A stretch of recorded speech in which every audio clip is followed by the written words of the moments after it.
তুমি আছো হৃদয়ের গভীরে, ভুলবো তোমায় বলো কি করে। আজকের এই মাহফিলে আসার তৌফিক দিয়েছেন কে? আমাদেরকে সুস্থ রেখেছেন কে? কোরআনের এই মেলায় আমাদেরকে শামিল হওয়ার তৌফিক দিয়েছেন কে? সেই আল্লাহর জন্য শুকরগুজার হয়ে পড়ছি, আলহামদুলিল্লাহ। আজকের এই মাহফিলে আসতে পেরে আপনারা খুশি না বেজার? কম না বেশি? আপনাদের চেয়ে আমি বেশি খুশি। এর কারণ হলো, গত বছর মাহফিলের দাওয়াত রেখেও আমি আসতে পারি নাই। তো আমি এবছর আসতে পেরেছি, এই জন্য আমি অনেক খুশি। আপনাদের এলাকার এত সুন্দর সুন্দর মানুষদেরকে দেখে আর বেজার থাকার কথা না। আল্লাহ তাআলা আজকের এই মাহফিলকে কবুল করেন। এই মাহফিলে আমরা যারা এসেছি, আল্লাহ তাআলা সকলের জীবনের গুনাহগুলো মাফ করে দেন। In the day of resurrection, কাল কিয়ামতের কঠিন বিভীষিকাময় দিনে আল্লাহ তাআলা যেন আজকের এই মাহফিলকে আমাদের সকলের জন্য নাজাতের ওয়াসিলা বানিয়ে আল্লাহ যেন আমাদেরকে মাফ করে দয়া করে তার জান্নাত দান করেন। আল্লাহর দয়া ছাড়া, আল্লাহর রহম ছাড়া কিয়ামতের দিন জান্নাত পাওয়া যাবে? কথা বলেন। শুধুমাত্র আমল দিয়ে কিয়ামতের দিন কোনো মানুষ জান্নাতে যেতে পারবে না। কি এমন আমল করেছি বলেন যে আমরা আমাদের আমল দিয়ে জান্নাতে চলে যাব? আল্লাহ তাআলা যদি আমাদের কাছ থেকে একটু ভালো করে হিসাব নিকাশ শুরু করে দেন, তাহলে তো আমরা ধরা পড়ে যাব। কারণ আল্লাহর নবী বলেছেন, মান্নুকিশা উদ্দিবা, যার কাছ থেকে হিসেব চাওয়া হবে সে ধরা খেয়ে যাবে, আটকে যাবে, ধরা পড়ে যাবে। এজন্য আল্লাহর নবী নিজেই আল্লাহর কাছে দোয়া করতেন, আল্লাহুম্মা হাসিবনি হিসাবান ইয়াসীরা, আল্লাহ আমার কাছ থেকে আপনি সহজ করে হিসাব নিন। বলেন আমিন। কারণ সহজ করে যদি আল্লাহ তাআলা হিসাব না নেন, তাহলে তো আমি আপনি ধরা পড়ে যাব। হিসাব গ্রহণের সাধারণত দুইটা পদ্ধতি আছে। বুঝে থাকলে সবাই আওয়াজ ছেড়ে দিয়ে রেসপন্স করেন, জবাব দেন তো। হিসাব গ্রহণের কয়টা পদ্ধতি রয়েছে? দুইটা পদ্ধতি রয়েছে। আমি একটা দৃষ্টান্ত দেই, তাহলে বুঝতে আপনাদের সহজ হবে। আপনাদের এই এলাকার আশেপাশে কোনো বাজার আছে? বাজারের নাম কি? পদ্মার বাজার, বশিরপুর বাজার। পদ্মার বাজার? বশিরপুর বাজার। আচ্ছা, পদ্মার বাজার। এই পদ্মার বাজারে মনে করেন আপনার একটা দোকান আছে। শুনতেছেন আমার কথা? আচ্ছা, আমি একটু শারীরিক ভাবে একটু ফিজিক্যালি উইক, তো একদম আজকে একটু আস্তে আস্তে কথা বলছি। মাইক ঠিক আছে? বুঝতে পেরেছেন? কথা শুনতে কষ্ট হচ্ছে আপনাদের? আচ্ছা, মনে করুন এই পদ্মার বাজারে আপনার একটি দোকান আছে। আপনার দোকানে একজন ম্যানেজার আছে, কর্মচারীও আছে। কোনো কারণে আপনি ঢাকায় গেলেন, 2-3 দিন থাকা লাগবে। দোকানের দায়িত্ব আপনার ম্যানেজারকে দিয়ে গেলেন, ম্যানেজার সাহেব আমি তো ঢাকায় যাচ্ছি, দোকানের সকল দায়িত্ব আপনার কাছে দিয়ে গেলাম, আমি আসার পরে হিসাব নেব। এই 2 দিনের দায়িত্ব আপনার কাছে দিয়ে গেলাম। 2 দিন পর আপনি ফিরে আসলেন। ফিরে আসার পর ম্যানেজার এবার আপনার কাছে হিসাব দিচ্ছে। একটু আগেই যে বললাম, হিসাব নেওয়ার কয়টা পদ্ধতি আছে? কয়টা? দেখেন, প্রথম 1 নম্বর পদ্ধতি হলো, আপনার ম্যানেজার এরকম একটা খাতা দিয়ে বললো, স্যার এই দেখেন গত 2 দিনে এই এই জায়গায় এত টাকা খরচ হয়েছে, এভাবে এই করেছি, এভাবে এই করেছি। আপনি দেখলেন, দেখে বললেন ঠিক আছে ম্যানেজার সাহেব থাকুক, দেখেছি আমি, ওকে, ইটস ওকে, রেখে দিলেন। এটা 1 নম্বর পদ্ধতি। দ্বিতীয় পদ্ধতি হলো, ম্যানেজার সাহেব দিলেন আর আপনি বলবেন, ম্যানেজার সাহেব এদিকে আসেন, এটা এভাবে করলেন কেন, এটা এভাবে করলেন না কেন, এই কাজটা ওইভাবে করলে তো আরো ভালো হইতো, এটা এভাবে করলেন না কেন, কথায় কথায় শুধু জেরা করছে। এটা কয় নম্বর পদ্ধতি? এবার বুঝে থাকলে বুদ্ধিমানের মতো জবাব দেন। হিসাব গ্রহণের 1 নম্বর পদ্ধতি সহজ না 2 নম্বর পদ্ধতি সহজ? 2 নম্বর পদ্ধতি ম্যানেজারের জন্য কঠিন। মালিক জেরা করছে, আমাদের মালিককে। কিয়ামতের দিন আমলের খাতা হাতে দেওয়ার পর আল্লাহ যদি 1 নম্বর পদ্ধতিতে হিসাব নেন, এটা সহজ হবে না 2 নম্বর পদ্ধতি নিলে সহজ হবে? 2 নম্বর পদ্ধতি যদি হয়, 5 ওয়াক্তের নামাজি, তাহাজ্জুদ গুজারি, হজ করেছেন, উমরা করেছেন, সারা জীবন ভালো কাজ করলেও আটকে যেতে পারে। আল্লাহ যদি বলেন, এই বান্দা তুই সাজদাটা এভাবে দিলি না কেন, এই কাজটা আরো প্রপারলি করলি না কেন, এটা এভাবে দিলি না কেন, ওইটা অভাবে বললি না কেন, আটকে যাওয়ার সম্ভাবনা আছে না নাই? আল্লাহর নবী যখন বললেন মান্নুকিশা উযিবা, যার কাছ থেকে হিসাব চাওয়া হবে সে আটকে যাবে, ধরা পড়ে যাবে। উম্মুল মুমিনিন আয়েশা রাদিয়াল্লাহু আনহা তখন বললেন, ওগো আল্লাহর নবী, কিন্তু রব্বুল আলামিন তো কোরআনে কারীমে বলেছেন, ওয়া আম্মা মান উতিয়া কিতাবাহু বিয়ামিনিহি ফাসাউফা ইউহাসাবু হিসাবান ইয়াসীরা, যার হাতে আল্লাহ, যার ডান হাতে আল্লাহ আমলনামা দিবেন, তার কাছ থেকে রব্বুল আলামিন সহজ করে হিসাব নেবেন। তাহলে সহজ হিসাবের সিস্টেম কেমন হবে, সহজ হিসাবের মেথড কেমন হবে? বিশ্বনবী সাল্লাল্লাহু আলাইহি ওয়াসাল্লাম তখন বললেন, আয়েশা গো শোনো, সহজ হিসাবের পদ্ধতি হলো, আল্লাহ তাআলা যদি কোনো বান্দার উপরে রহম করতে চান, দয়া করতে চান, তাহলে রব্বুল আলামিন তার হাতে থাকা আমলের খাতাটা দেখে যাচাই বাছাই না করে তার রহম দিয়ে তাকে জান্নাত দান করবে। যাচাই বাছাই শুরু হলে গেলে মান্নুকিশা উযিবা, যাচাই বাছাই করা হলে, হিসাব গ্রহণ করা হলে ধরা খাওয়ার সম্ভাবনা কম না বেশি? শুধুমাত্র আমল দিয়ে জান্নাতে যেতে পারবেন না, আমলের সাথে আল্লাহর রহমেরও দরকার আছে না নাই? কিয়ামতের দিন আল্লাহ তাআলা এমন এক নেককার লোককে ডাকবেন, যে লোকটা সারা জীবন এত বেশি নেকির কাজ করেছে, এত ভালো কাজ করেছে, ফেরেশতা যে লোকটার পাপের খাতা এখনো লেখাও শুরু করতে পারে নাই, এমন একজন নেককার লোককে আল্লাহ তাআলা ডেকে বলবেন, উদখুলিল জান্নাতা বিরহমাতি, আমার দয়ায় আমার জান্নাতের ভেতরে তুমি দাখিল হয়ে যাও।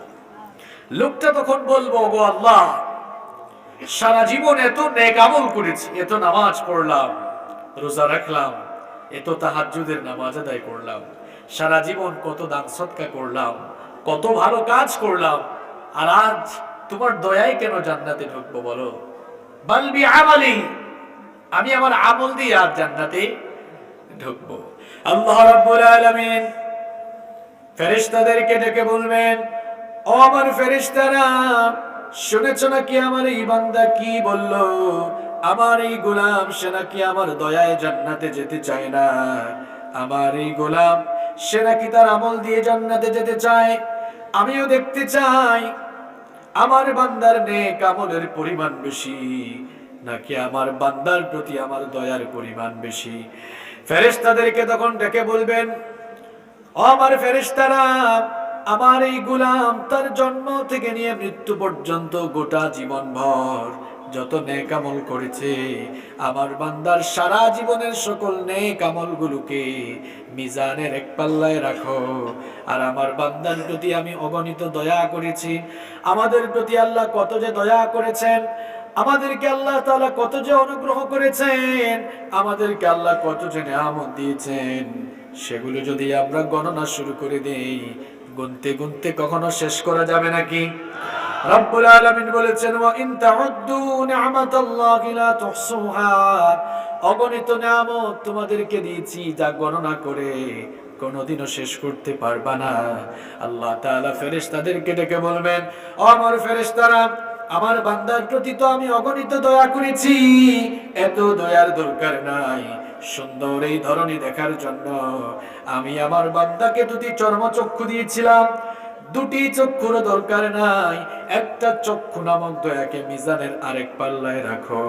ফেরেশতারা যখন ওই বান্দার গোটা জীবনের নেক আমলগুলোকে মিজানের এক পাল্লায় রাখবে, আর আরেক পাল্লায় যখন আল্লাহর দেওয়া একটা চক্ষু নামক দয়াকে রাখবে, দেখা যাবে বান্দার সারা জীবনের নেক আমলের চাইতে আল্লাহর দেওয়া একটা চক্ষু নামক দয়ার পাল্লা ভারী হয়ে যাবে।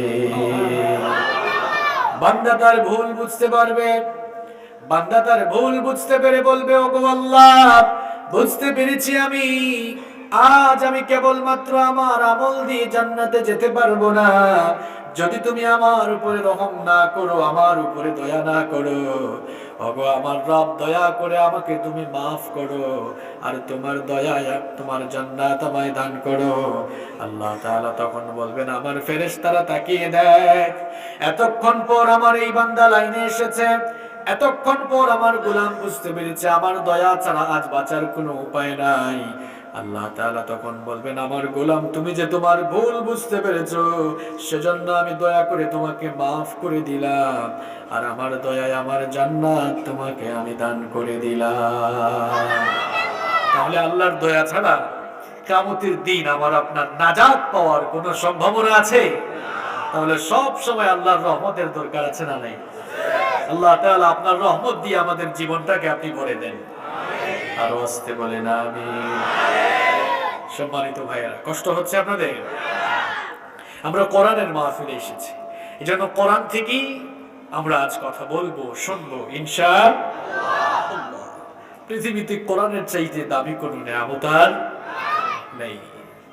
কোরআনুল কারীমের সাথে অন্যান্য ধর্মীয় গ্রন্থগুলোর পার্থক্য হলো, অন্যান্য ধর্মীয় গ্রন্থ মানুষকে কেবল আধ্যাত্মিকতার দিক নির্দেশনা দেয়, আর আল্লাহ তাআলার এই কিতাব কোরআনুল কারীম এটি কেবলমাত্র ধর্মীয় কোনো গ্রন্থ নয়, বরং এটি হলো মানুষের জীবনের সার্বিক দিক এবং বিভাগ পরিচালনার চূড়ান্ত গাইডলাইন।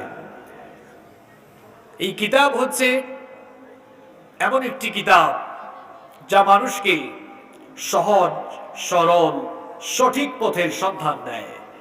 এটি এমন এক কিতাব, it's the problem solving methodology. এটি হচ্ছে সকল সমস্যার সমাধানকারী গ্রন্থ। আমাদের জীবনের যত জায়গায় যত গ্যাঞ্জাম আছে, যত সমস্যা আছে,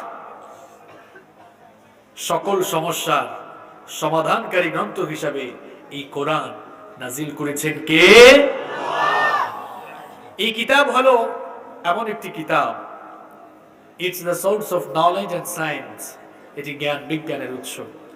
কিন্তু দুঃখজনক হলেও সত্য, মুসলমানরা জ্ঞান বিজ্ঞানের এই কিতাবকে এখন ধর্মীয় কিতাব, তাবিজের ব্যবসা আর ঝাড়ফুঁকের কিতাব বানিয়ে ফেলেছে।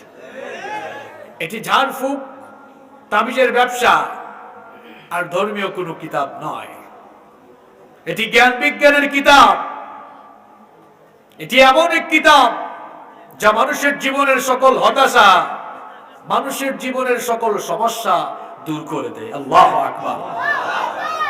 আজ খুব দুঃখ লাগে, মুসলমানরা পৃথিবীর সবচেয়ে বড় নেয়ামত পেয়েও গোটা পৃথিবীতে আজ তারা মজলুম জাতিতে পরিণত হয়ে অধঃপতনের অতল তলদেশে নিপতিত হয়েছে।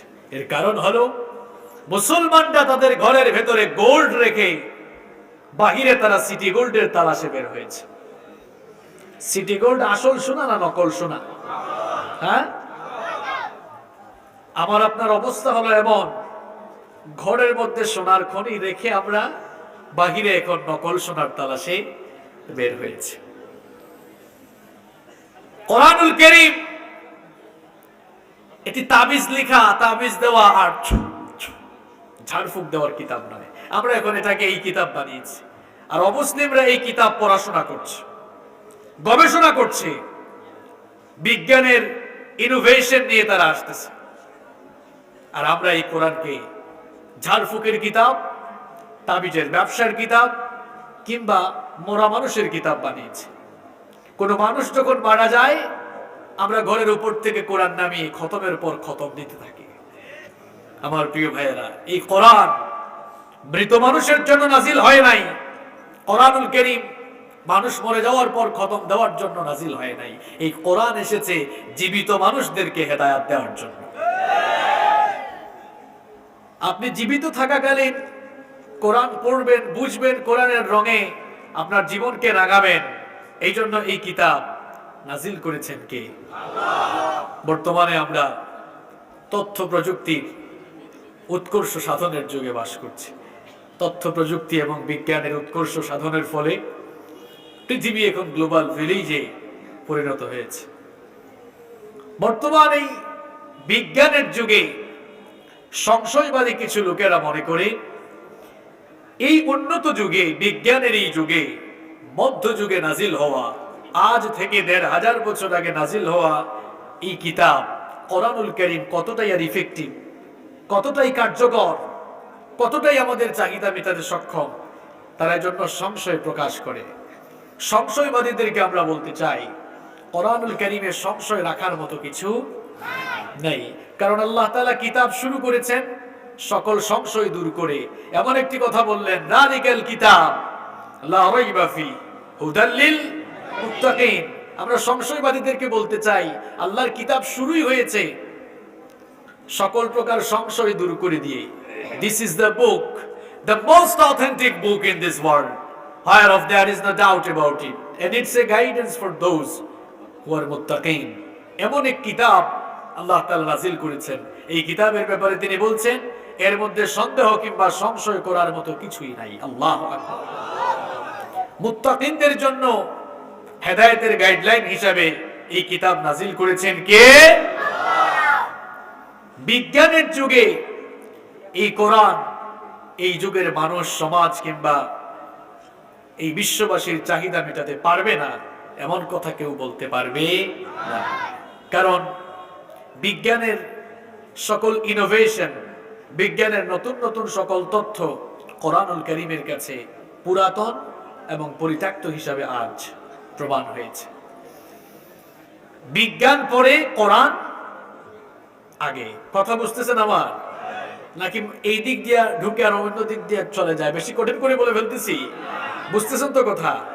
লক্ষ্মীপুরের মানুষ তো শিক্ষিত মানুষ, বুঝার কথা। কোরআন আগে নয়, বিজ্ঞান আগে নয়, কোরআন আগে, বিজ্ঞান। এটা চাপাবাজির বিষয় নয়, গলাবাজির বিষয় নয়। কোরআনুল কারীমে ৬৫০০-এর বেশি আয়াত রয়েছে। গঠন, সৃষ্টি, উপাদান ইত্যাদি বিষয়ে আলোচনা হয়েছে। একটি বিষয় পৃথিবীর দার্শনিক, সাহিত্যিক, বিজ্ঞানী সকলকে ভাবিয়ে তুলেছে যে আমরা যেখানে বসবাস করছি, যে বিশ্ব জগতে আমরা আছি, আপনি কি কখনো চিন্তা করেছেন how the universe was created? এই বিশ্ব জগৎ কিভাবে সৃষ্টি হয়েছে যে পৃথিবীতে আমরা বিচরণ করছি?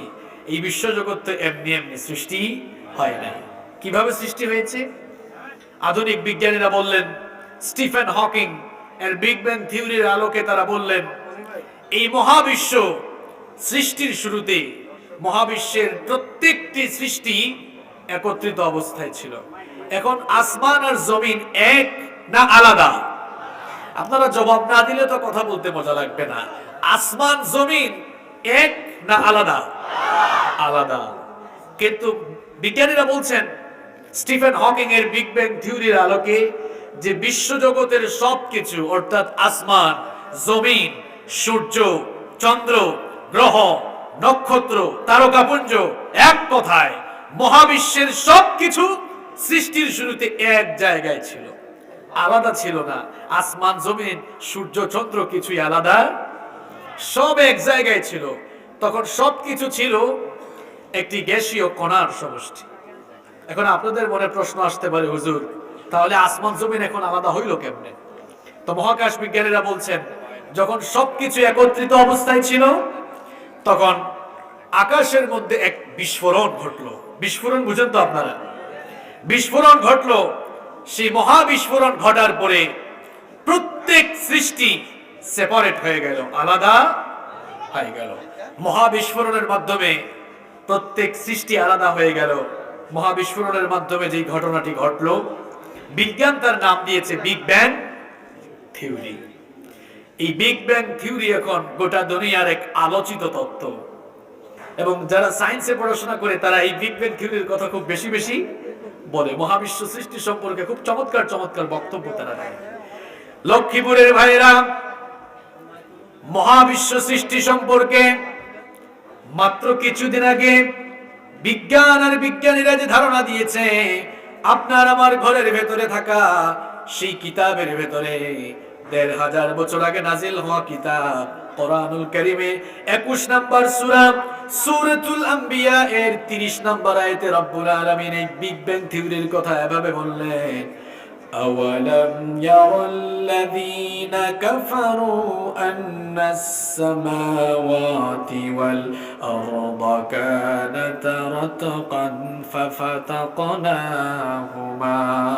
আল্লাহ তাআলা বললেন, অবিশ্বাসীরা কি দেখে না সৃষ্টির শুরুতে আসমান সমূহ আর জমিন সবকিছু একত্রিত অবস্থায় ছিল, অতঃপর আমি আল্লাহ আমার মহা ক্ষমতা বলে সবকিছুকে আলাদা করে দিলাম। কিভাবে রব্বুল আলামিন আলাদা করে দিলেন? কোরআনে কারীমের 41 নম্বর সূরা সূরা হামিম আস-সাজদা এর 11 নম্বর আয়াতে রব্বুল আলামিন বিস্তারিত বললেন, সুম্মা ইসতাওয়া ইলাস সামাই ওয়া হিয়া দুখানুন ফাকালা লাহা ওয়া লিল আরদি ائتيا طوعا أو كرها قالتا آتينا طائعين। আল্লাহ তাআলা বলছেন, মহাবিস্ফোরণের পর আকাশ যখন ধোঁয়াশাচ্ছন্ন হয়ে গেল, বুঝে শুনে জবাব দেন তো, কোন জায়গায় আগুন লাগলে সেই জায়গায় ধোঁয়া সৃষ্টি হয় কি হয় না? ধোঁয়াকে আপনারা আঞ্চলিক ভাষায় কি বলেন? ধুমা। আমাদের সিলেটেও বলে ধুমা। আমার বাড়ি যে সিলেট আপনারা জানেননি? বাপরে বাপ, সপ্তাহ দেখে জানেন। আমরা সিলেটে দুয়ারে দুমা হয়, দুমা। হ্যাঁ, মহব্বতের প্রমাণ না? আমিও তো আপনারা মহব্বত করি। ওয়াহিব্বুকুম ফিল্লাহ, আল্লাহ ভালোবাসা কবুল করুন। তো ধুমা, কোন জায়গায় আগুন লাগলে কি হয়? মহাশূন্যে যখন মহাবিস্ফোরণ ঘটলো, আকাশ তখন ধোঁয়াশাচ্ছন্ন হয়ে গেল। রব্বুল আলামিন বলছেন, আমি তখন সেই ধোঁয়াশাচ্ছন্ন আকাশের দিকে মনোনিবেশ করে আসমান আর জমিনকে অর্ডার করলাম, তারা যেন প্রত্যেকেই আলাদা হয়ে যায়। আসমান আর জমিন তখন জবাব দিল, ক্বালাতা আতাইনা তাইঈন, আমরা আমাদের রবের হুকুম মেনে অনুগতদের মতো অস্তিত্বমান অবস্থায় ফিরে গেলাম। সুবহানাল্লাহ। 1979 সালে সৌদি আরবের রাজধানী রিয়াদে একটি কনফারেন্স হয়েছিল। সেই কনফারেন্সের নাম ছিল মুক্তামার আশ-শাবাব, ইউথ কনফারেন্স। সেই কনফারেন্স হলে যখন এই আয়াত তেলাওয়াত করা হলো, সেই কনফারেন্স হলে উপস্থিত ছিলেন ইউনাইটেড স্টেট অফ আমেরিকার বিখ্যাত সায়েন্টিস্ট বালমার। এই আয়াত শুনে তিনি দাঁড়িয়ে গেলেন, দাঁড়িয়ে বললেন, স্টপ, একটু থামো। How is it possible? এটা কিভাবে সম্ভব বলো? মাত্র কয়েক বছর আগে আমরা এত কষ্ট করে পড়াশোনা করে গবেষণা করে যে তথ্য দুনিয়ার মানুষকে জানিয়েছি, এই আজীব তথ্য তোমরা কোন বই থেকে রিসাইট করছো, কোন বই থেকে তেলাওয়াত করে আবার শোনাচ্ছ? তখন তাকে বলা হলো, এটি এই যুগের কোনো কিতাব নয়, এটি আজ থেকে ১৫০০ বছর আগে নাজিল হওয়া কিতাব, আল্লাহর কোরআন। তখন বালমার বললেন, আজ থেকে ১৫০০ বছর আগে নাজিল হওয়া কিতাবের ভেতরে এমন সায়েন্টিফিক থিওরি আসা প্রমাণ করে এটা যেমন তেমন কিতাব নয়। নিঃসন্দেহে এটি যার কাছ থেকে এসেছে তিনি বিশ্বজগতের মালিক, আর যার উপরে নাজিল হয়েছে তিনিও যেমন তেমন মানুষ নয়, নিশ্চয়ই তিনি ওই রবের মেসেঞ্জার, তিনি প্রফেট। এই জন্য আমিও আর কেন গুমরাহিতে পড়ে থাকবো? আমি আর গুমরাহিতে পড়ে থাকতে চাই না। এই কনফারেন্স হলে সকলকে সাক্ষী রেখে আমিও কালেমা পড়ে মুসলমান হয়ে গেলাম। লক্ষ্মীপুরের ভাইয়েরা, এই হচ্ছে আল্লাহর কিতাব কোরআন। পৃথিবীর বিজ্ঞান যত উন্নত সমৃদ্ধ আর বিকশিত হবে, বিজ্ঞান, বিজ্ঞানীরা, বিজ্ঞানের শিক্ষক আর বিজ্ঞানের ছাত্ররা ভিক্ষার ঝুড়ি হাতে নিয়ে কোরআনের সামনে চিরকাল এতিমের মতো দাঁড়িয়ে থাকতে বাধ্য হবে। ঠিক তো, খুব গলা ফাটাইয়া বললেন, কিন্তু আমি যদি বলি কয়জন এই কিতাবটা পড়েন, শেষ, জবাব আর বের হবে না। ওই যে আলোচনা শুরু করলাম এভাবে যে ঘরের ভেতরে সোনার খনি রেখে আমরা বাহিরে নকল সোনার তালাশে বের হয়েছি। শুধুমাত্র এই বিগ ব্যাং থিওরি, মহাবিশ্ব সৃষ্টির এই তত্ত্বটিকেই কোরআন পরিত্যক্ত হিসাবে প্রমাণ করেনি। পরিত্যক্ত করে বললাম কারণ বিজ্ঞান ফুটানি করে যেই কথা কয়েক বছর আগে বলেছে, আমার আল্লাহ ১৫০০ বছর আগে কোরআন নাজিল করে সেই তথ্য আমাকে আপনাকে জানিয়েছে। সুবহানাল্লাহ। আপনি জানলেন না কেন? এটা কি আল্লাহর দোষ না আপনার দোষ? আপনি তো ঠিক মতো পড়েন নাই। শুধু কসমোলজি নয়, আপনি আমি যে পৃথিবীতে বাস করছি, এই পৃথিবীর শেপ, এই পৃথিবীর আকৃতির ব্যাপারে যে বিজ্ঞান নিয়ে বিজ্ঞানীরা ফুটানি করে, আর আপনারাও অনেক সময় ফুটানি করেন, এই বিজ্ঞান দেখেন এক এক সময় এক এক তথ্য দিয়েছে। বিজ্ঞানের অবস্থা এমনই, এরা এক এক সময় এক এক তথ্য দেয়, নতুন তথ্য এসে পুরাতন তথ্যকে বাতিল করে দেয়। পৃথিবীটা কেমন? প্রাচীনকালের বিজ্ঞানীরা বলতেন যে পৃথিবী মনে হয় চ্যাপ্টা কিংবা সমতল। এখন তাদের সেই ধারণা বেশি দিন টিকে নাই। 1597 সালে, এখন কত সাল? পাবলিক তো কথা বলে না, এখন কত সাল? 2000। এসব জজবাওয়ালা আলোচনা এখন কম, ঠিক বেঠিক আর গরম করে আলোচনা দিয়ে লাভ হবে না, এগুলা স্টেজ পর্যন্ত থাকে, বুঝতে পেরেছেন?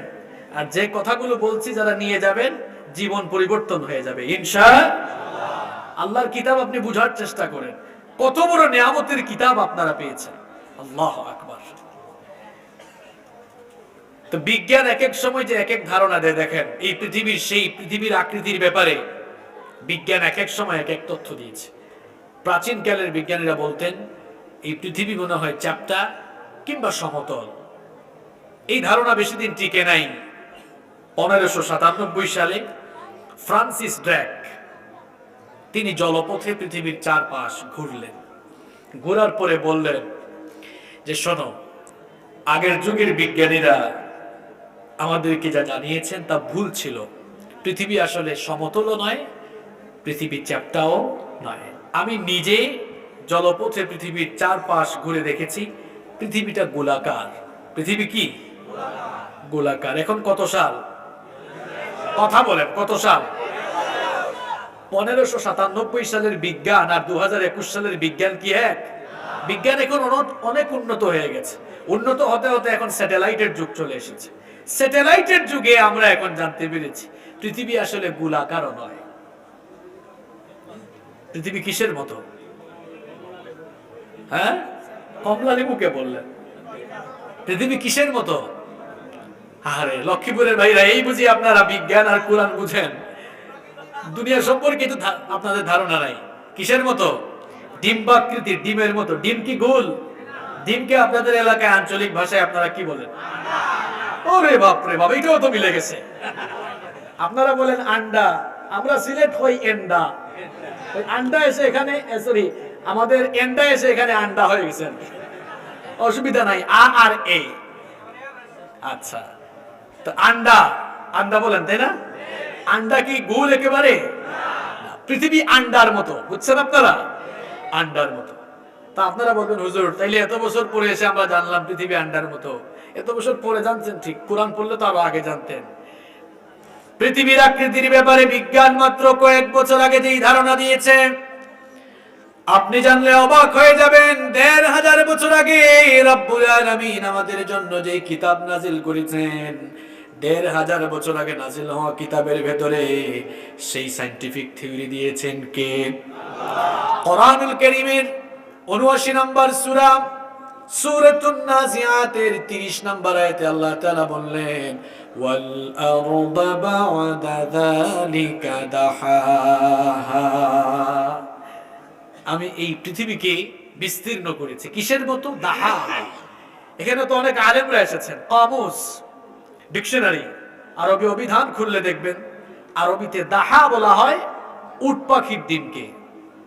দাহা বলা হয় উট পাখির ডিমকে। আল্লাহ তাআলা এই আয়াতে বলছেন আমি জমিনকে বিস্তীর্ণ করেছি কিসের মতো? উট পাখির ডিমের মতো। অর্থাৎ আমি এই পৃথিবীকে উট পাখির ডিমের মতো ডিম্বাকৃতির করে বিস্তীর্ণ করেছি। সুবহানাল্লাহ। তাহলে বলেন বিজ্ঞান আগে না কোরআন আগে? কথা বলেন, বিজ্ঞান আগে না কোরআন আগে? বিজ্ঞান যে ধারণা পৃথিবীর মানুষকে মাত্র কয়েক বছর আগে দিয়েছে, আল্লাহর কোরআনে ১৫০০ বছর আগে সেই কথা আল্লাহ তাআলা জানিয়ে দিয়ে পৃথিবীর বিজ্ঞানকে কোরআন পরিত্যক্ত হিসাবে প্রমাণ করে দিয়েছে। শুধু তাই নয়, একটু মাথার উপরে মহাশূন্যের দিকে তাকান। এই মহাশূন্য এক বিশাল জগৎ। মহাশূন্য নিয়ে কথা বললে কয়েক রাত চলে যাবে। বিশাল এই জগৎ। কেন জানেন? মহাশূন্যের এক একটা সৃষ্টি পৃথিবীর চাইতে বড়। মহাশূন্যে যে সূর্য দেখেন, এই সূর্যটাই হচ্ছে পৃথিবীর চেয়ে ১৩ লক্ষ গুণ বড়। আল্লাহু আকবার। মহাশূন্য এই জমিনের চাইতে বিশাল জগৎ, বিশাল এই জগৎ। এবং আপনি জানলে অবাক হয়ে যাবেন আল্লাহ তাআলা মহাশূন্য, মহাকাশ নিয়ে কোরআনুল কারীমের কত সূরায় যে আলোচনা করেছেন। আল্লাহু আকবার। এই মহাশূন্য নিয়ে এখন নাসা গবেষণা করছে। আধুনিক যুগের বিজ্ঞানীরা মহাশূন্য নিয়ে গবেষণা করে করে নতুন নতুন তথ্য দিচ্ছেন।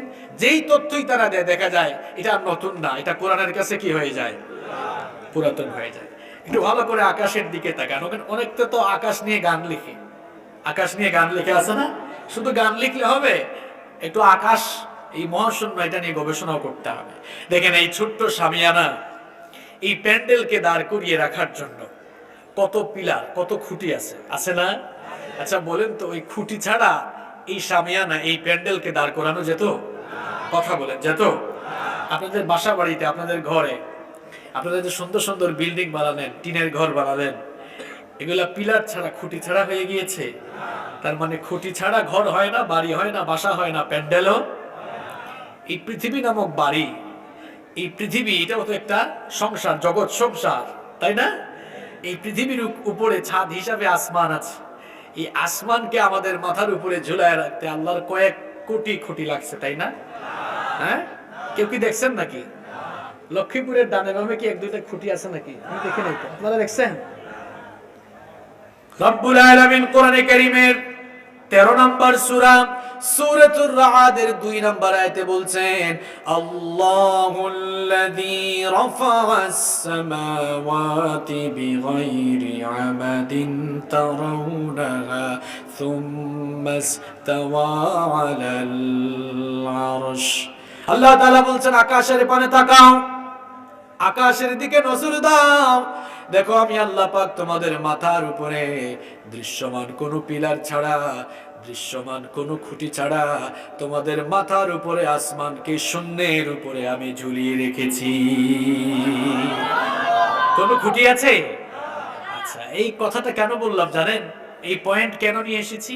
আপনার কি মনে হয় আল্লাহ তাআলা আসমান এটা কি এমনি এমনি বানিয়েছেন? নো, নেভার এভার, এমনি এমনি বানান নাই। আল্লাহ তাআলা এই আসমানকে মাথার উপরে মহাশূন্যে ঝুলিয়ে রাখার একটি কারণ রয়েছে। সেই কারণটা কি বলবো? সেই কারণ হলো কোরআনে কারীমের 21 নম্বর সূরা সূরাতুল আম্বিয়া এর 32 নম্বর আয়াতে রব্বুল আলামিন বললেন, ওয়াজআলনাস সামাআ সাকফাম মাহফুজা ওয়া হুম আন আয়াতিহা মুরিদুন। রব্বুল আলামিন বলছেন, তোমাদের মাথার উপরে দৃশ্যমান কোন খুঁটি ছাড়া মহাশূন্যে আসমানকে আমি যে ঝুলিয়ে রেখেছি, তার কারণ হলো এই পৃথিবীকে যেন বসবাস উপযোগী বানানো যায়। এই পৃথিবীকে বসবাসের উপযোগী বানাবার জন্য মাথার উপরের আসমানকে আমি বাসাবাড়ির ছাদের মতো সুরক্ষিত ছাদ বানিয়ে দিয়েছি।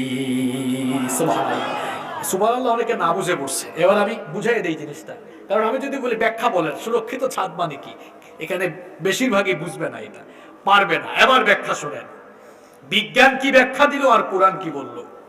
এই তো গেল শতাব্দীতে এটা বিজ্ঞানীরা বলেছে। শোনেন, খুব ভালো করে শোনেন। বলেন তো, আপনাদের বাড়িতে যদি ছাদ না থাকতো, আপনাদের এই বাড়ি বসবাসের উপযোগী হতো? থাকতে পারতেন না। এই যে শীতের দিন চলছে এখন, রাতের বেলা কুয়াশা পড়ে, মানে আপনার বাড়িতে দেয়াল আছে, টাইলস আছে, সুন্দর থাই গ্লাস দিয়ে জানালা লাগিয়েছেন, সব আছে, কিন্তু কি নাই উপরে? ছাদ নাই। এই বাড়ি কি থাকার উপযোগী? কেন থাকার উপযোগী নয়? কারণ হলো, এই যে রাতের বেলা ঘুমালেন, কুয়াশা পড়বে, আবার ঝড় তুফানের দিনে, এই তো সামনে বৈশাখ জ্যৈষ্ঠ মাস আসতেছে, কোন গাছের ডাল যে এসে উপরে পড়বে নিজেও জানবেন না।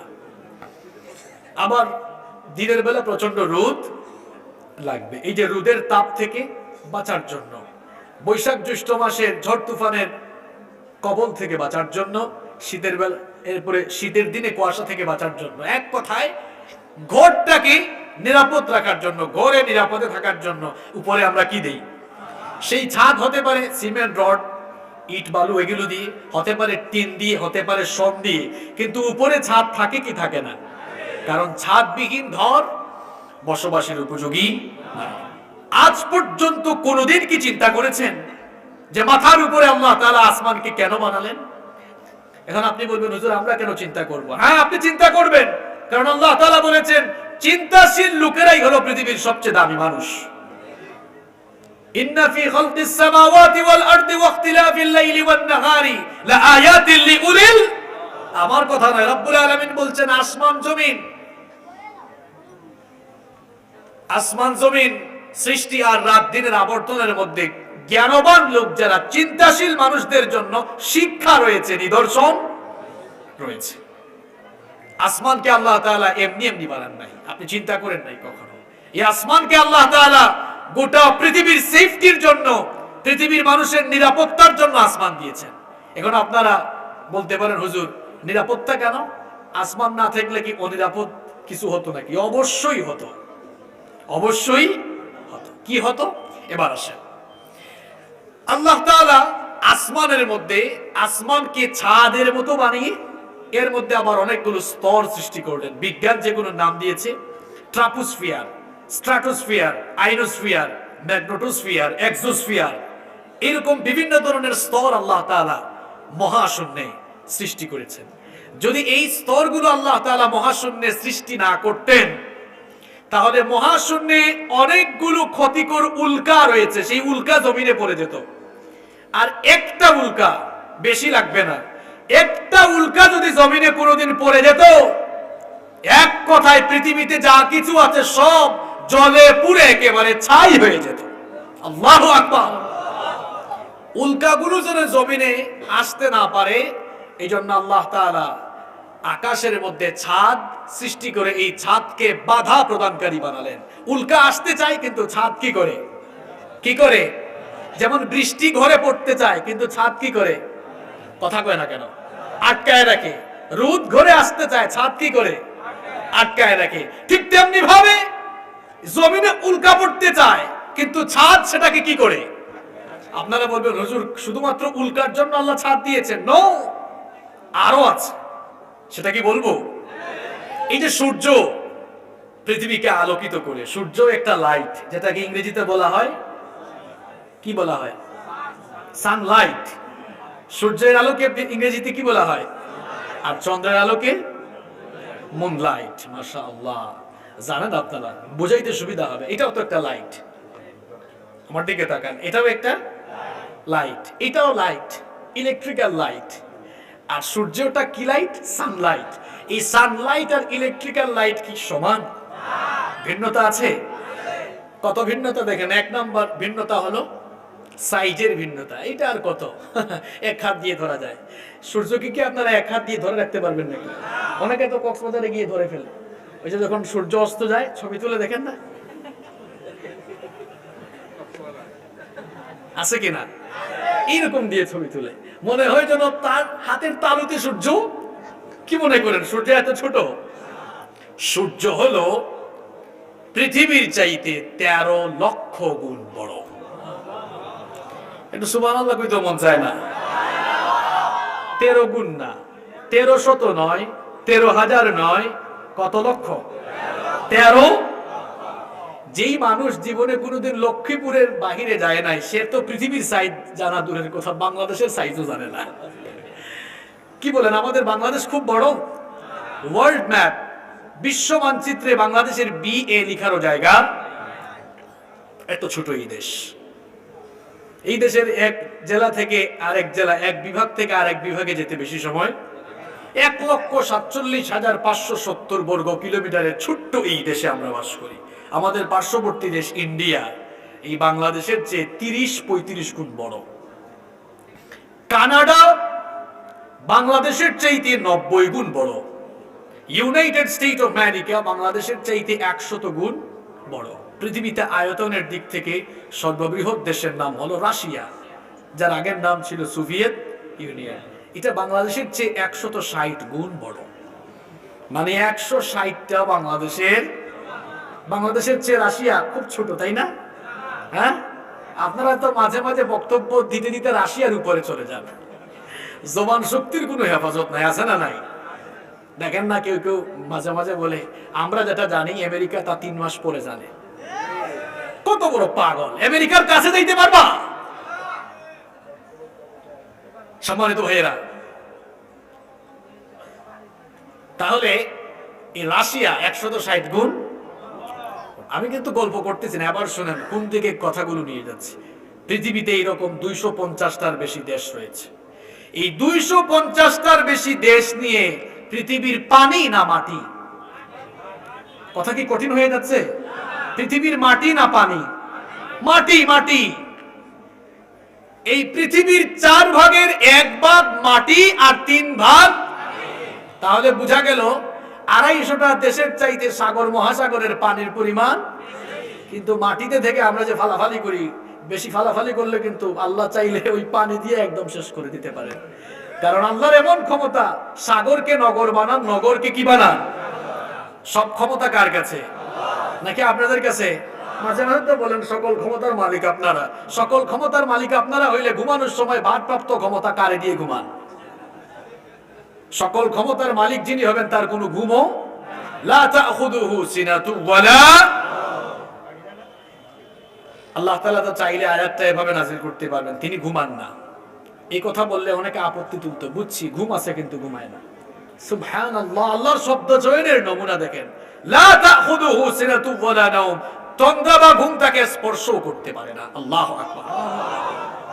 তো যেই কথা বলছিলাম, 4 ভাগের 1 ভাগ হলো মাটি আর 3 ভাগ। আটলান্টিক মহাসাগরের আয়তন হলো 8,24,00,000 বর্গ কিলোমিটার। আল্লাহু আকবার। উইকিপিডিয়াতে সার্চ করে দেখেন, আয়তনের দিক থেকে সবচেয়ে বড় মহাসাগর প্রশান্ত মহাসাগর। 16,24,57,000 বর্গ কিলোমিটার তার আয়তন। আল্লাহু আকবার। এইরকম 4 ভাগের 3 ভাগ পানি জগৎ আর 1 ভাগ মাটি। এই পানি আর মাটি মিলে হলো পৃথিবী। পানি আর পানি জগৎ আর এই ভূপৃষ্ঠ মিলে কি হলো পৃথিবী। এই বিশাল পৃথিবীর চাইতে কক্সবাজারে গিয়ে যে সূর্যকে হাতে নিয়ে ফেলতে চান, ওই সূর্য হলো 13 লক্ষ গুণ বড়। আল্লাহু আকবার। আমি বলেছিলাম ইলেকট্রিক্যাল লাইট আর সানলাইট এর মধ্যে ব্যবধান বুঝাচ্ছে, সাইজের ব্যবধানটা বুঝলেন তো? সাইজের ব্যবধান বুঝলেন। এবার আসেন আলোর পার্থক্য কেমন। আলো আলো এখানে ইলেকট্রিক্যাল লাইট যারা লাগিয়েছে এরা আছে নাকি এখানে? এই বলো তো এটার পাওয়ার কত, ইউনিটটা কত? 50 না? যাই হোক এরকমই হবে, 50 বা 60 ধরলাম, 50 ধরেন কত। এবার আপনারা আমাকে বলেন, এই সূর্য, যেই সূর্য গোটা পৃথিবীকে আলোকিত করে, কয়টা লাইট? কয়টা লাইট? এখানে কয়টা? আপনি তো কথা কয় না। কয়টা লাইট? বহু লাইট। আর পুরো পৃথিবীর জন্য লাইট কয়টা? এটার পাওয়ার যদি হয় 50, 50, 50, 50, আরে বাপরে বাপ, কত লাইট এখানে, কত গুনবেন আপনি। আর পৃথিবীর জন্য লাইট কয়টা? কথা বলেন। এবার বলেন ইউনিট কত, পাওয়ার কত?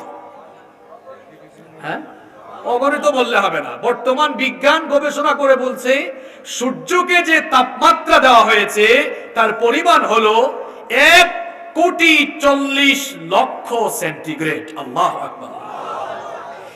এখন আমার লক্ষ্মীপুরের সুশিক্ষিত ভাইরা আপনারা জবাব দেন, 1,40,00,000 সেন্টিগ্রেড তাপমাত্রার লাইট। মাঝে মাঝে দেখবেন আমরা যারা স্টেজে কথা বলি, এই ক্যামেরাম্যান ভাইরা অনেক সময় তাদের এটাকে কি বলে, ফ্ল্যাশ লাইট নাকি জ্বালান যে আপনারা, এটা কি লাল? 3-4টা ফ্ল্যাশ লাইট দিলে আমাদের ঘাম ছুটে। এগুলোর পাওয়ার থাকে কত? কত থাকে? 1000 না? এখানে 1000 ওয়াটের 4-5টা লাগাইলে আপনারা যারা আছেন দেখবেন ঘাম বেরোবে খালি। তো 4-5 হাজার ইউনিটের লাইট জ্বললে যদি এমন ঘাম বের হয়, আপনারা বলেন 1,40,00,000 সেন্টিগ্রেড তাপমাত্রার আলো যদি সরাসরি পৃথিবীতে আসতো, ঘামতেন কি আর? সবাই জ্বলে পুড়ে একেবারে কি হইতেন? সুবহানাল্লাহ, আল্লাহ কত দয়াময়।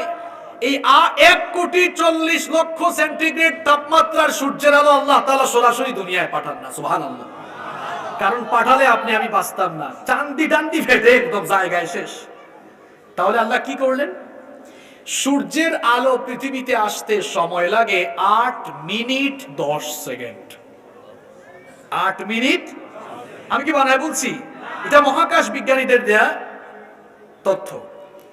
8 মিনিট 10 সেকেন্ড লাগে সূর্যের আলো পৃথিবীতে আসতে। তাও সরাসরি আসে না, সরাসরি আসলে সব জ্বলে যেত।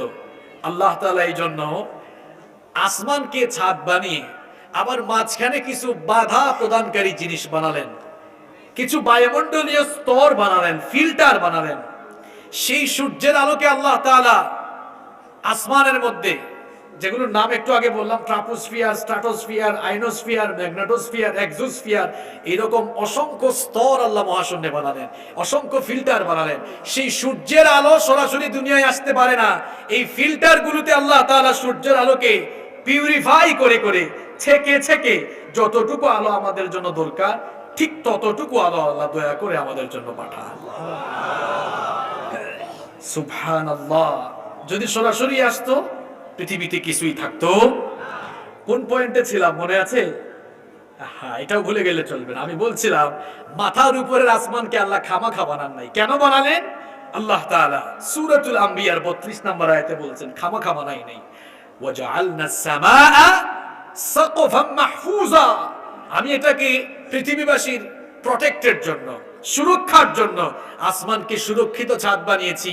কারণ আসমানের উপরে বহু জিনিস আছে যা সরাসরি আসলে পৃথিবীর মানুষ শুদ্ধা সব মরে যেত, সব ধ্বংস হয়ে যেত। এজন্য আসমানকে আমি একটি সুরক্ষিত ছাদ বানিয়ে গোটা পৃথিবীর মানুষকে, গোটা পৃথিবীর মানুষের জন্য পৃথিবীকে আমি বসবাসের উপযোগী বানিয়েছি। সুবহানাল্লাহ। এতক্ষণ ধরে বিজ্ঞানীদের দেওয়া যে তথ্যগুলো আপনাদের সামনে তুলে ধরলাম, বিজ্ঞান এই তথ্য দিয়েছে গেল শতাব্দীতে, যেই শতাব্দী শেষ হলো এই শতাব্দীতে দিল। কিন্তু আল্লাহ তাআলা এই তথ্য অর্থাৎ আসমান যে সুরক্ষিত ছাদ, এই কথাটি কোরআনুল কারীমে বলেছেন কয় বছর আগে? কয় বছর আগে? বিজ্ঞান আগে না কোরআন আগে? কোরআন বিজ্ঞানকে পরিত্যক্ত করেছে।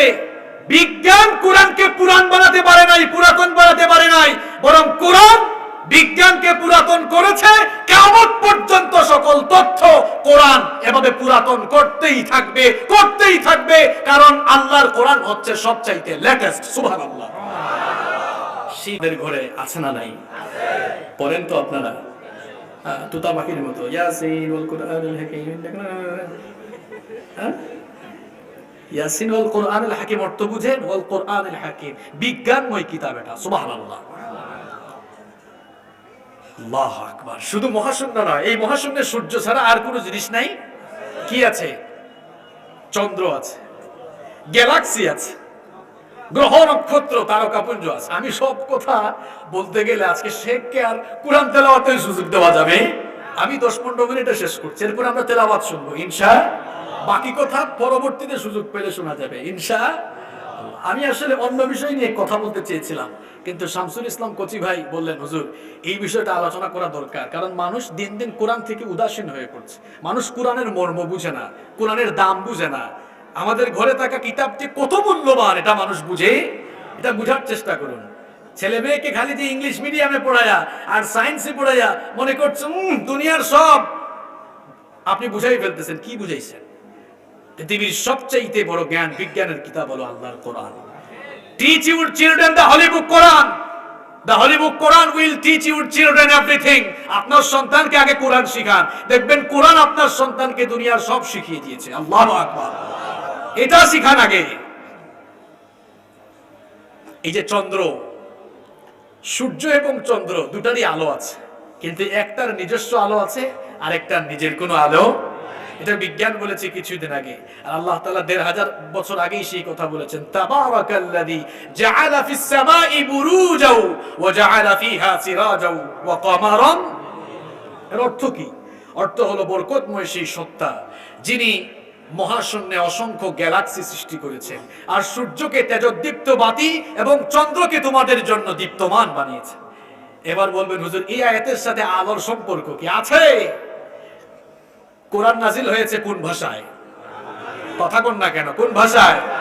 জন্য কোরআন বুঝতে হলে আরবি ভাষা বুঝতে হবে। এখন তো অনেকে বলে আমি ঘরের ভিতরে আলিফ বা তাসা পড়ে সব কোরআন পড়ে ফেলছি। হুজুররা পিঠা খেয়ে খেয়ে পড়ছে, গাধা। হুজুররা পিঠা খেয়ে খেয়ে উস্তাদদের কাছে গিয়ে পড়ছে বলে হুজুররা সঠিক কোরআন বুঝছে। আর তুমি ঘরের ভিতরে সব শিখে ফেলছো বলে তোমাকে দেখলেই কোরআনওয়ালা মানুষ মনে হয় না। মানুষকে দেখলেই তো বোঝা যায়, ঠিক কি না? এখানে আল্লাহ তাআলা একটু খেয়াল করেন, সূর্যের আলো, সূর্যের আলোর কথা বলতে গিয়ে আল্লাহ তাআলা কোরআনুল কারীমে কয়েকটি শব্দ উল্লেখ করেছেন। সিরাজ, কিংবা অন্য আয়াতে আল্লাহ বলছেন দিয়া, আছে না নাই? এই সিরাজ আরবিক ডিকশনারি কামুস খুলে দেখেন, সিরাজ মানে হলো যা নিজে নিজে উদ্দীপ্ত হতে পারে, যা নিজে নিজে প্রজ্বলিত হতে পারে। আরবি ভাষায় সেটাকে বলা হয় সিরাজ। আর নূর কিংবা মুনির বা মুনির, আরবিতে নূর মুনির বা মুনিরা বলা হয় তাকে, যার নিজের আলো নেই, অন্য কেউ যাকে আলো দেয়। আল্লাহ তাআলা এখানে সূর্যের জন্য সিরাজ ব্যবহার করলেন আর চন্দ্রের জন্য নূর শব্দ ব্যবহার করে বুঝালেন যে এই চাঁদ হচ্ছে আল্লাহর এমন এক সৃষ্টি যার নিজস্ব কোনো আলো নেই, বরং তার সূর্যের আলো থেকে আলো ধার করে নেয়। আবার চাঁদের মধ্যে ফাটল রয়েছে। চাঁদের মধ্যে কি রয়েছে? ফাটল রয়েছে। এটাও আমরা কিছুদিন আগে জেনেছি। কতদিন আগে জানলাম? 1969 সালে জানছি। 1957 সাল থেকে কিংবা 1959 বা 57 সাল থেকে মহাকাশ অভিযান শুরু হয়। তার ধারাবাহিকতায় 1969 সালে তিনজন বন্ধু চাঁদে গিয়েছিল না? নাম কি এদের? Neil Armstrong, Michael Collins, Edwin Aldrin. জানেন তো আপনারা? এই তিনজন সর্বপ্রথম চাঁদে গেল। গিয়ে দেখলো হায় হায়, চাঁদের মাঝখানে দেখি ফাটল আছে। কি আছে? এরা দুনিয়াতে এসে বললো, দুনিয়ার মানুষ শোনো, রাতের বেলা যে চাঁদ দেখো, এর মাঝখানে কিন্তু কি আছে?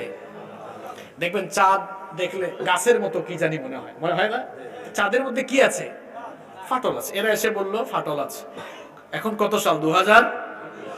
তো 1969 সালে বলছে। কত বছর হয়েছে? 52 বছর। কত বছর? মাত্র 52 বছর আগে আমরা যেই কথা জানলাম, রব্বুল আলামিন চন্দ্র দ্বিখণ্ডিতকরণের সেই কথা দুনিয়ার মানুষদেরকে কোরআন নাজিল করে জানালেন। কোরআনে কারীমের 54 নম্বর সূরা সূরাতুল কমারের 1 এবং 2 নম্বর আয়াতে রব্বুল আলামিন বললেন, ইকতারাবাতিস সাআতু ওয়ানশাক্কাল কমার। কিয়ামতের সময় নিকটবর্তী হয়েছে আর চাঁদ দুই ভাগ হয়ে গিয়েছে। কিভাবে চাঁদ দুই ভাগ হয়েছিল শুনেন। বিশ্বনবী সাল্লাল্লাহু আলাইহি ওয়াসাল্লাম যখন কালেমার দাওয়াত শুরু করলেন, মক্কার মুশরিকরা তখন বলল, ওগো মুহাম্মদ, বলেন সাল্লাল্লাহু আলাইহি ওয়াসাল্লাম, তুমি যে তোমাকে নবী বলে দাবি করেছো, যদি সত্যিকার অর্থেই তুমি নবী হয়ে থাকো, তাহলে তুমি আকাশের চাঁদটাকে দুই ভাগ করে দেখাও। বিশ্বনবী সাল্লাল্লাহু আলাইহি ওয়াসাল্লাম তখন চিন্তায় পেরেশান হয়ে গেলেন। রব্বুল আলামিন তার হাবিবকে ডেকে বললেন, ওগো আমার হাবিব, চিন্তিত হওয়ার কোনো কারণ নাই, ফ্রাস্ট্রেট হওয়ার কোনো কারণ নাই। আপনি আপনার হাতের আঙ্গুলের এই শাহাদাত আঙ্গুলকে আকাশের দিকে, চাঁদের দিকে আপনি ইশারা করেন, যা কাজ করার সব করে দিবেন কে? আল্লাহর হুকুমে আমার নবী যখন হাতের এই শাহাদাত আঙ্গুল চাঁদের দিকে ইশারা করলেন, আকাশের চাঁদটা দুই ভাগ হয়ে কোন বর্ণনায় পাওয়া যায় এক ভাগ আবু কুবাইস আর আরেক ভাগ কুল্লাইস নামক পাহাড়ে গিয়ে পতিত হয়েছিল। সেই চাঁদ দ্বিখণ্ডিতকরণের ঘটনা কালের বিবর্তনে মানুষ ভুলে গিয়েছিল। 1969 সালে এরা এই তিন বন্ধু চাঁদে গিয়ে মানুষকে জানালো, আর আমরা কোরআন থেকে দূরে সরে গিয়েছি, তো এই জন্য ভুলে গিয়েছি। অথচ এই চাঁদ দ্বিখণ্ডিতকরণের ঘটনাও 1500 বছর আগে জানিয়েছেন কে? এই মহাশূন্যে যে সূর্য আছে, সূর্য চন্দ্র ছাড়াও কি আছে? তারকা আছে। তারকা চিনেন আপনারা? ইংরেজিতে কি জানো বলে? স্টার। কি বলে? তারকা বুঝেন আপনারা? আচ্ছা বলেন তো, আমরা এই লক্ষ্মীপুর থেকে সন্ধ্যার পরে দিনের বেলা সূর্যকে যত বড় দেখি জমিন থেকে, আর কি তারকাকে আরো বড় দেখা যায় না ছোট দেখা যায়? আরো কি দেখা যায়? আচ্ছা আপনাদের কি মনে হয় ওই তারকাগুলো এত ছোট? যেই সূর্য হলো পৃথিবীর চাইতে 13 লক্ষ গুণ বড়, বিজ্ঞানীরা বলছেন তারকা হলো যে সূর্য পৃথিবীর চাইতে 13 লক্ষ গুণ বড়, ওই সূর্যের মতো 50,000 কোটি সূর্যকে গিলে ফেলতে পারবে, একা গিলতে পারবে, এইরকম বিশাল বিশাল সাইজের তারকা, বিশাল বিশাল সাইজের স্টার আল্লাহ তাআলা মহাশূন্যে গ্যালাক্সির ভেতরে সৃষ্টি করেছেন। আল্লাহ, তাহলে আপনি একটু কল্পনা করেন তো, মহাশূন্য কত বিশাল জগৎ, কত বিশাল জগৎ। আল্লাহু আকবার। শুধু সূর্যই পৃথিবীর চেয়ে 13 লক্ষ গুণ, আর স্টার তারকা যে কত কোটি আছে, কত হাজার কোটি আছে আপনি জানি? এমন এমন সাইজেরও তারকা আছে যে সূর্য পৃথিবীর চেয়ে 13 লক্ষ গুণ বড়। এই ধরনের সূর্য 50 কোটি সূর্য একাই প্যাডের ভেতরে ঢুকাই দিতে পারবে। এরকম বিশাল বিশাল তারকাও গ্যালাক্সির ভেতরে সৃষ্টি করেছেন কে? এই তারকার চাইতে বড় জিনিস মনে হয় মহাশূন্যে নাই। অবশ্যই আছে। তার নাম কি? হ্যাঁ, ব্ল্যাক হোল। ইংরেজিতে বলা হয় ব্ল্যাক হোল, বাংলায় বলে অন্ধকূপ। এই ব্ল্যাক হোলের কথা মনে হয় কোরআনে নাই, আছে। আল্লাহ তাআলা বলছেন ফালা উকসিমু বিমাওয়াকি'ন নুজুম, আমি কসম করছি সেই জায়গা যেখানে এসে নক্ষত্রগুলো খসে পড়ে যায়। আল্লাহু আকবার। কোন নক্ষত্র? কোন নক্ষত্র? যেই নক্ষত্র সূর্যের চাইতেও আরো 50,000 কোটি গুণ বড়, এমন নক্ষত্র। এগুলো যখন ব্ল্যাক হোলের রেঞ্জের ভেতরে পড়ে যায়, চুইংগাম যেমন মানুষ অথবা হাওয়া মিঠাই, বুঝেন লক্ষ্মীপুরে হাওয়া মিঠাই কি বলে ভাই? আমি নিজেও ছোটবেলায় খাইছি। এক ধরনের মাহফিলে গেলেও আমরা দেখতাম বাজারে বিক্রি করতে, ওই লাল কি জানি, মুখে দিলেই শেষ। মজার খানা। আচ্ছা, মজার খানা চিনেন আপনারা? মুখে দিলে এই ব্ল্যাক হোল এত বিশাল, মুখে দিলে শেষ হয়ে যাওয়ার মতো। ওই বিশাল বিশাল তারকাগুলো ব্ল্যাক হোলের রেঞ্জের ভেতরে পড়লে ওগুলো মুখে দিলে যেমন শেষ, ওইটাও। আল্লাহু আকবার। এই মহাশূন্যকে তো বিশাল করে বানালেন কে? বানালেন কে? এই জন্য রব্বুল আলামিন বলেছেন তাবারাকাল্লাযী জাআলা ফিস সামাই বুরুজান ওয়া জাআলা ফিহা সিরাজান ওয়া কমারান মুনীরা। বরকতময় সেই সত্তা যিনি মহাশূন্যে অসংখ্য গ্যালাক্সি সৃষ্টি করেছেন, সূর্যকে তেজোদ্দীপ্ত আর চন্দ্রকে তোমাদের জন্য দীপ্তমান বানিয়েছেন। সুবহানাল্লাহ পড়েন। এই সূর্য যে মহাশূন্যে আছে, এই সূর্য ঘুরতেছে না পৃথিবী ঘুরতেছে, এটা নিয়ে যে বিজ্ঞানীরা কত কিলাকিলি করলো। সবার আগে টলেমি, নামটা কি একটু মুখস্থ করে যান, নামটা কি? টলেমি। নামটা কি?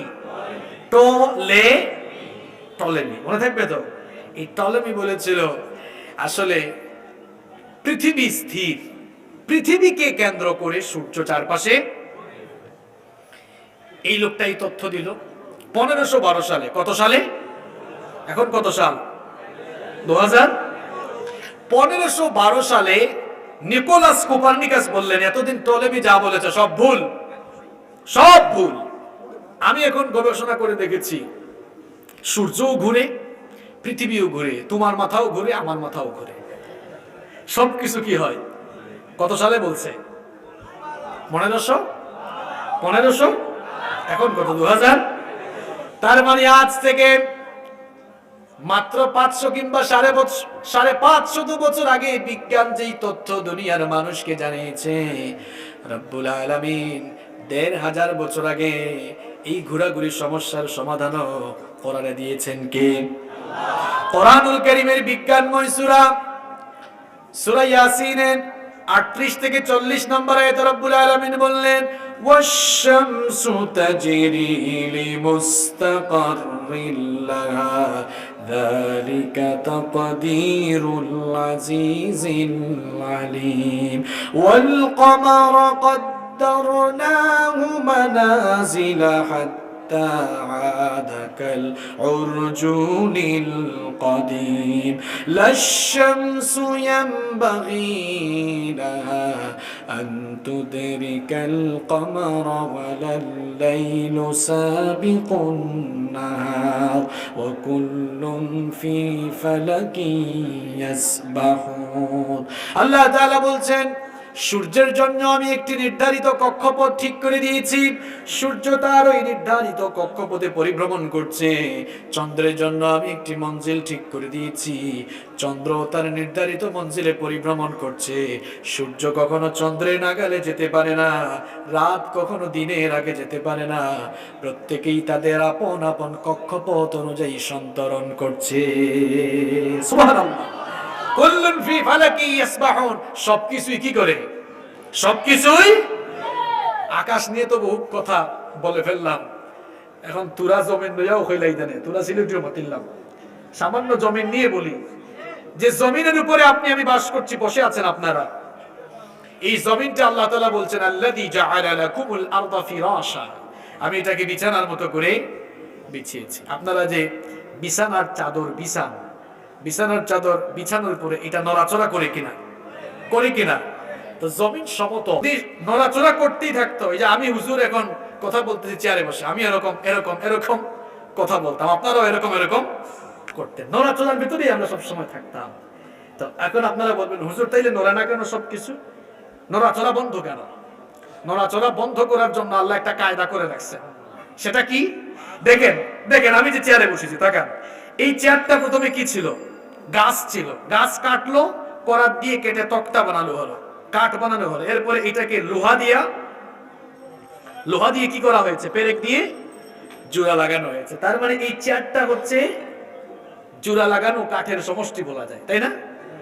জোড়া লাগিয়ে এটাকে চেয়ার বানানো। এই জমিন যেন এরকম এরকম না করে আল্লাহ তাআলা পেরেক এই চেয়ারের উপরে, এই চেয়ারকে যেমন পেরেক দিয়ে সব টাইট করা হয়েছে, একত্রিত করা হয়েছে, এই জমিনের উপরেও আল্লাহ তাআলা পর্বতমালা, বিশাল বিশাল পাহাড়গুলোকে পেরেকের মতো এরকম গেড়ে দিয়েছেন, জমিন যেন আর না নড়ে। আল্লাহু আকবার। ওয়া আলকা ফিল আরদি রাওয়াসিয়া আন তামিদা বিকুম, আল্লাহ তাআলা বলছেন ওয়া আলকা ফিল আরদি রাওয়াসিয়া আন তামিদা বিকুম, জমিন যেন নড়াচড়া না করে, এইজন্য জমিনের উপরে পর্বতমালাকে পেরেকের মতো গেড়ে দিয়ে জমিনকে আমি টাইট শক্ত করে দিয়েছি। সুবহানাল্লাহ। এবার আসুন আসল কথায়, বলেন তো লোহার বেশিরভাগ অংশ উপরে থাকে না নিচে থাকে? বুঝে শুনে জবাব দেন কিন্তু। লোহার বেশিরভাগ অংশ উপরে না নিচে? এই দেখেন এখানে লোহা আছে, লোহাটা নিচে না উপরে আছে? না, নিচের দিকে ঢুকে গেছে। এখন প্রশ্ন হলো আপনাদের কাছে, লক্ষ্মীপুরের ভাইরা, আপনারা তো পাহাড়কে উঁচা দেখেন, এখন পাহাড় যদি পেরেকের মতো হয় তাহলে তো পাহাড়ের উপরে যা আছে নিচে তার চেয়ে বেশি থাকা। কমন সেন্স কি বলে?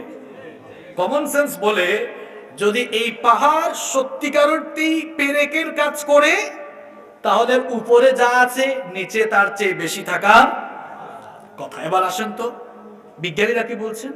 বিজ্ঞানীরা স্বীকার করে নিয়েছেন, তারা বলছেন হ্যাঁ, পাহাড়ের যে অংশ মাটির উপরে এর চেয়ে বেশি মাটির। এক্সাম্পল না দিলে তো আপনারা বুঝবেন না। পৃথিবীর সর্বোচ্চ শৃঙ্গের নাম কি? হ্যাঁ, মাউন্ট। গুগলে সার্চ করবেন, দেখবেন মাউন্ট এভারেস্টের চূড়া ভূপৃষ্ঠ থেকে 9 কিলোমিটার উঁচু। 9 কিলোমিটার। আপনি জানলে অবাক হয়ে যাবেন, ভূতত্ত্ববিদরা বলছেন এই মাউন্ট এভারেস্টের চূড়া 9 কিলোমিটার উঁচু হলেও ভেতরে তা 120 থেকে 125 কিলোমিটার পর্যন্ত নিচের দিকে গেড়ে আছে। তাহলে বোঝা গেল পাহাড়ের যে অংশ মাটির উপরে থাকে এর চাইতে 15-20 গুণ বেশি অংশ মাটির নিচে। কারণ পাহাড়গুলো কিসের মতো? কিসের মতো? বিজ্ঞানীরা এত লাফালাফি করে লাভ নাই, এটা কিছুদিন আগে জানছে। আল্লাহ বলছেন দেখেন ওয়া আলকা ফিল আরদি রাওয়াসিয়া আন তামিদা বিকুম, এটা যেন না নড়ে, পেরেকের মতো শক্ত বানিয়ে পেরেক ঢুকিয়ে দিয়ে আমি জমিনকে টাইট করেছি। সুবহানাল্লাহ। বিজ্ঞান আগে না কুরআন আগে? এই কোরআন তো পড়ছেন না আপনি, শুধু আর তাবিজ, আর মরে যাওয়ার পর খতম না। এটা খতম দেওয়ার জন্য, তাবিজ লেখার জন্য আর ঝাড়ফুঁক দেওয়ার জন্য আসে নাই। কোরআন এসেছে কোরআন পড়ে, কোরআন বুঝে জীবনকে কোরআনের রঙে রাঙাবার জন্য। আমার ভাইয়েরা, আমি সর্বশেষ একটি কথা বলে আলোচনার শেষ দিকে, আমি সর্বশেষ আমাদের হিউম্যান বডিতে থাকা বিভিন্ন অঙ্গ প্রত্যঙ্গের কয়েকটি বৈজ্ঞানিক তথ্য দিয়ে আলোচনা শেষ করে দিব ইনশাআল্লাহ। তার মধ্যে দেখেন, আমি শুধুমাত্র চক্ষু জিহবা এটা নিয়েই আমি কথা বলছি। আল্লাহ তাআলা বলছেন আলাম নাজআল লাহু আইনাইন ওয়া লিসানাহু ওয়া শাফাতাইন, আমি কি তোমাদেরকে চর্মচক্ষু দেইনি? আমি কি তোমাদেরকে জিহবা দেইনি? এই চক্ষু কত বড় নিয়ামত আপনি জানেন? কত বড় নিয়ামত! বিজ্ঞানীরা বলছেন human eyes can be identify more than 1 million colours. মানুষেরা তার চর্মচক্ষু দিয়ে 1 মিলিয়ন অর্থাৎ 10 লক্ষ কালার শনাক্ত করতে পারে। আল্লাহু আকবার। এই চক্ষু না থাকলে আমরা দেখতে পেতাম না। চোখের ভিতরে লেন্স আছে, এই ক্যামেরাওয়ালা ভাইদের ক্যামেরায় লেন্স আছে, লেন্স না থাকলে আপনি চোখে দেখতে পেতেন না। এই যে জিহবা আছে, এই জিহবা, একটা জিহবা দিয়া গরুর টেস্ট একরকম, মাছের টেস্ট একরকম, মাসকালার ডাইল একরকম। আজকে আমাদেরকে কচি ভাই যা যা খাওয়াই সেগুলো বলতেছি আর কি। সালাদের টেস্ট একরকম, তারপরে পাবদা মাছের টেস্ট একরকম, তারপরে রুই মাছের টেস্ট একরকম, দুধের টেস্ট, যা যা খাওয়াইছে সব কিন্তু বলে দিছে। আরো খাওয়াইছে, এগুলো আমি টাচ করি নাই। জিহ্বা কয়টা? কয়টা? বিজ্ঞানীরা বলছেন মানুষ একটা জিহ্বা দিয়ে টক, ঝাল, মিষ্টি, তিতা, নুনা এই ধরনের প্রায় 3000-এরও বেশি 3000 রকমের স্বাদ তারা আস্বাদন করতে পারে। আল্লাহ। এবার আসেন এই যে শ্রবণ শক্তি, কানের মধ্যে 1 লক্ষ শ্রবণ কোষ দেওয়া হয়েছে যেন আপনি শুনতে পান। বর্তমান বিজ্ঞান বলছে, হিউম্যান এমব্রায়োলজি নিয়ে যারা রিসার্চ করছেন তারা বলছেন a child gets hearing before 16 weeks of birth. মানব সন্তান দুনিয়াতে আসার 16 সপ্তাহ অর্থাৎ 4 মাস আগে থেকেই শুনতে পায়। সুবহানাল্লাহ। পৃথিবীর একমাত্র মাখলুক, পৃথিবীর একমাত্র সৃষ্টি মানুষ যারা জন্মের আগেই মায়ের পেটের ভেতরে শুনে। আল্লাহু আকবার। যেখানে বিড়াল জন্মের 5-6 ঘন্টা পরে শুনে, কুকুর 5-6 দিন পরে শুনে, খরগোশ 2-3 দিন পরে শুনে, কিন্তু মানুষ জন্মের 4 মাস আগে। আপনারা বলবেন হুজুর বিজ্ঞান বহু এগিয়েছে, কিন্তু কোরআনের চেয়ে পিছিয়ে। এই তথ্য কোরআনুল কারীমে আছে। আপনি কোরআন খুলে দেখুন, আল্লাহ তাআলা কোরআনুল কারীমের যত জায়গায় শ্রবণ শক্তির কথা বলেছেন সেখানে আল্লাহ তাআলা সাম শব্দ ব্যবহার করেছেন, আর দৃষ্টি শক্তির কথা বলতে গিয়ে আল্লাহ তাআলা বাসর শব্দ ব্যবহার করেছেন। এখন আপনি কোরআন খুলে দেখুন, রব্বুল আলামিন কোরআনে কারীমের যত জায়গায় সাম আর বাসর শব্দ দিয়েছেন তত জায়গায় বাসরের আগে সাম দিয়েছেন। ফর এক্সাম্পল, ইন্নাস সামআ ওয়াল বাসারা ওয়াল ফুআদা কুল্লু উলাইকা কানা আনহু মাসউলা। অন্য আয়াতে আল্লাহ তাআলা বলছেন ওয়া জাআলা লাকুমুস সামআ ওয়াল আবসারা ওয়াল আফইদা। সকল আয়াতে দেখবেন সাম এর পরে বাসর এসেছে। এই জন্য আধুনিক যুগের মুফাসসিরগণ এই আয়াতগুলোর সায়েন্টিফিক এক্সপ্লেনেশন করেছেন এভাবে, যেহেতু আল্লাহ তাআলা কোরআনুল কারীমের সকল জায়গায় সাম এর পরে বাসর দিয়েছেন, বাংলায় বললে হয় যে শ্রবণ শক্তির পরে দৃষ্টি শক্তির কথা বলেছেন, দৃষ্টি শক্তির আগে শ্রবণ শক্তির কথা বলেছেন। এই আয়াতগুলোর সায়েন্টিফিক ব্যাখ্যা হলো এই, তার মানে হলো মানব সন্তান দৃষ্টি শক্তি লাভ করার আগে শ্রবণ শক্তি লাভ করে। সুবহানাল্লাহ। তাহলে বিজ্ঞান জানিয়েছে এখন, আর কোরআন জানিয়েছে 1500 বছর। কোরআন আগে না বিজ্ঞান আগে? এই কোরআন আমরা পড়বো, শুনবো, বুঝবো, জীবনটাকে কোরআনের রঙে রাঙাবো ইনশাআল্লাহ। আসুন এই কোরআন এর মর্ম আমরা উপলব্ধি করার চেষ্টা করি। আমাদের কাছে নাজিল হওয়া এই কিতাব ঘরের মধ্যে শুধু না রেখে দেই, শুধু চুমু দিয়ে আর গিলাপ বস্তুনি দিয়ে পেঁচিয়ে আমরা যেন না রেখে দেই। আমরা যেন এই কিতাবকে শুধু মোল্লা মৌলভীদের কিতাব মনে না করি, আমরা যেন এই কিতাবকে আমাদের জীবন পরিবর্তনের সংবিধান, আমাদের জীবন গঠনের সংবিধান, আমাদের জীবন পরিচালনার গাইডলাইন হিসাবে গ্রহণ করতে পারি। আল্লাহ যেন আমাদেরকে সেই তৌফিক দান করেন। আমরা সবাই বলে আমিন। হাদা মা ইনদি ওয়াল ইলমু ইনদাল্লাহ আলাইহি তাওয়াক্কালতু ওয়া ইলাইহি উনীব। ওয়াসসালামু আলাইকুম ওয়া রাহমাতুল্লাহি ওয়া বারাকাতুহু।